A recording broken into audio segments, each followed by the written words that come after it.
आपके घर में अगर बार बार कलेश होता है, बार बार लड़ाई झगड़े होते हैं, तो आइए जानते हैं इस छोटे से वीडियो के माध्यम से।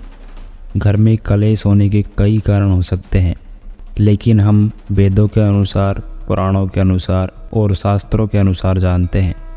अगर आपके घर में रोज़ लड़ाई झगड़े हो रहे हैं, कलेश हो रहा है और रोज़ अनबन हो रही है, तो उस घर से सारे देवी देवता रुष्ट होकर चले जाते हैं। वहाँ से माता लक्ष्मी भी रूठ कर चली जाती है, जिसके कारण घर के अंदर गरीबी और दरिद्रता आने लगती है। अब जानते हैं घर में लड़ाई झगड़े होने का कारण। सबसे पहला कारण तो यही है कि अगर आपके घर में किसी भी प्रकार की नकारात्मक ऊर्जा का प्रभाव होता है, नकारात्मक ऊर्जा जैसे किसी के प्रति नकारात्मक सोच या घर के किसी भी सदस्य पर नकारात्मक शक या वहम होता है, तो ये नकारात्मक ऊर्जा आपके घर में लड़ाई झगड़े कराने का कार्य करती है। यानी आपके घर में बिना कारण के झगड़े होंगे, आपके घर में इतना कलेश होगा कि एक व्यक्ति दूसरे व्यक्ति का चेहरा नहीं देखना चाहता, और झगड़े इतने बढ़ जाते हैं कि कोई व्यक्ति आत्महत्या करने के लिए चल पड़ता है। और ये जो नकारात्मक ऊर्जा होती है वो आपके घर में ऐसी परिस्थिति पैदा करती है जिसके कारण वो परिवार आगे नहीं बढ़ पाता। घर में लड़ाई झगड़े होने का दूसरा कारण यह है कि आप सिर्फ अपने बारे में सोचते हो। अगर आप अपने बारे में ना सोचकर दूसरों के बारे में सोचो तो आपका घर स्वर्ग बन जाएगा।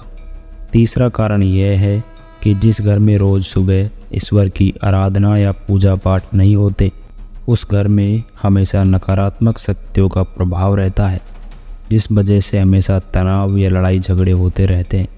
चौथा कारण है, यदि परिवार के किसी भी सदस्य की कुंडली में अगर मंगल छठे भाव का स्वामी हो, तो भी परिवार में हमेशा लड़ाई झगड़े होते रहते हैं।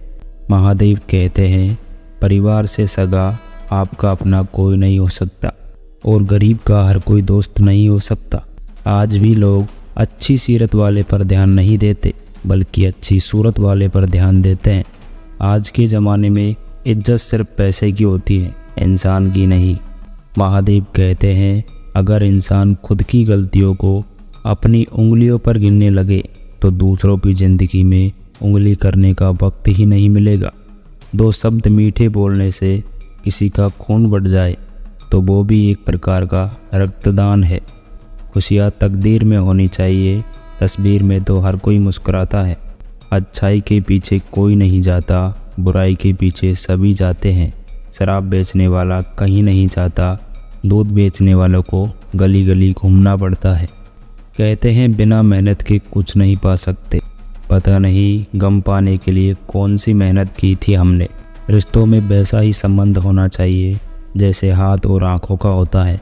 हाथ पर चोट लगे तो आँखों से आंसू निकलते हैं, और आंसू आने पर हाथ ही उनको साफ करते हैं। ज्ञान धन से उत्तम है, क्योंकि धन की तुम्हें रक्षा करनी पड़ती है और ज्ञान तुम्हारी रक्षा करता है। इंसान का पतन उस समय ही शुरू हो जाता है जब वो अपनों को गिराने की सलाह गैरों से लेना शुरू कर देता है। किस्मत आपके हाथ में नहीं होती, पर आपके निर्णय आपके हाथ में होते हैं। किस्मत आपका निर्णय नहीं बदल सकती, पर आपका निर्णय आपकी किस्मत बदल सकता है। सेवा करनी है तो घड़ी मत देखो, प्रसाद खाना है तो स्वाद मत देखो, सत्संग सुनना है तो जगह मत देखो, विनती करनी है तो स्वार्थ मत देखो, और समर्पण करना है तो खर्चा मत देखो, रहमत देखनी है तो ज़रूरत मत देखो। दुनिया का सबसे बेहतरीन रिश्ता वही होता है जहाँ एक हल्की सी मुस्कुराहट और छोटी सी माफ़ी से ज़िंदगी दोबारा पहले जैसी हो जाती है। ज़रूरी नहीं कि सारे सबक किताबों से ही सीखे जाए, कुछ सबक ज़िंदगी और रिश्ते सिखा देते हैं। रिश्ता वो नहीं जिसे दुनिया को दिखाया जाए, सच्चा रिश्ता वो है जो दिल से निभाया जाए। दोस्ती में ताकत है सामर्थ्य को झुकाने की, बाकी सुदामा में कहाँ ताकत थी श्री कृष्ण से पैर धुलवाने की। सच्चा रिश्ता एक अच्छी पुस्तक की तरह होता है, कितनी भी पुरानी हो जाए फिर भी शब्द नहीं बदलते। जो बुरे वक्त में आपको आपकी कमियां गिनाने लग जाए, उससे ज़्यादा मतलबी इंसान कोई हो नहीं सकता। जब कोई व्यक्ति अपनी समस्याओं को आपके सम्मुख रखता है तब वो आप पर ईश्वर के जैसा पूर्ण विश्वास रखता है। समय बताते बहुत लोग हैं पर समय पर काम आने वाले बहुत ही कम है। वक्त के साथ सब कुछ बदल जाता है, लोग भी, रास्ते भी, एहसास भी और कभी कभी हम खुद भी। हर खोई हुई चीज़ ढूंढने पर मिल सकती है, लेकिन विश्वास एक बार खो जाए तो दोबारा नहीं मिल सकता।